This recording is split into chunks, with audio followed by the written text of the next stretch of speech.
কাল কিয়ামতের দিনটা বড় ভয়ঙ্কর হবে, এত ভয়ঙ্কর বন্ধু। আমার নবী বলেছেন উলঙ্গ অবস্থায় মানুষগুলো হাসুরের ময়দানে একত্রিত হবে রে।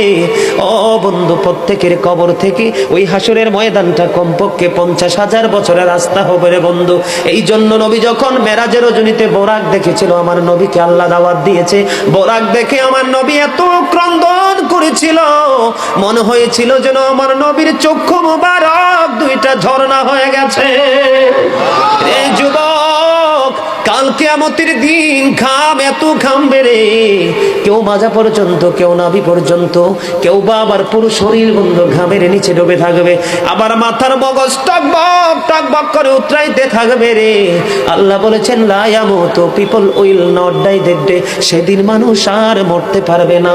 আল্লাহ বলেছেন ফিহা ওয়ালা ইয়াহইয়া, people will not be able to live that day, মানুষ সেদিন বাঁচতেও পারবে না। আমার আল্লাহ বলেছেন অমাহুম আনহা বিগাইবিন, people will not be able to escape that day, সেদিন মানুষ সেখান থেকে পালিয়ে যেতেও পারবো না রে।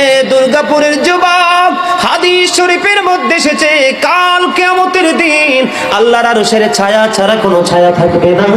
ওই কাল কিয়ামতের দিন এই দুর্গাপুরের যুবকগুলো চাইয়া দেখেন চাতক পাখির মতো বসে আছে। আমার কাছে এত সুন্দর লাগে রে যুবক, আমার হৃদয়টা ঠান্ডা হয়ে গেছে, কলিজা ছুঁয়ে গেছে তোমাদের উপস্থিতি এবং মনোযোগ। আল্লাহ রাব্বুল আলামিন হাদিস শরীফের মধ্যে এসেছে কাল কিয়ামতের দিন আর 7 শ্রেণীর মানুষকে আল্লাহর আরশের ছায়ার নিচে জায়গা দিবে রে। এর মধ্যে বিশাল একটা টিম থাকবে পৃথিবীর যুবকেরা। জোরে জোরে সুবহানাল্লাহ।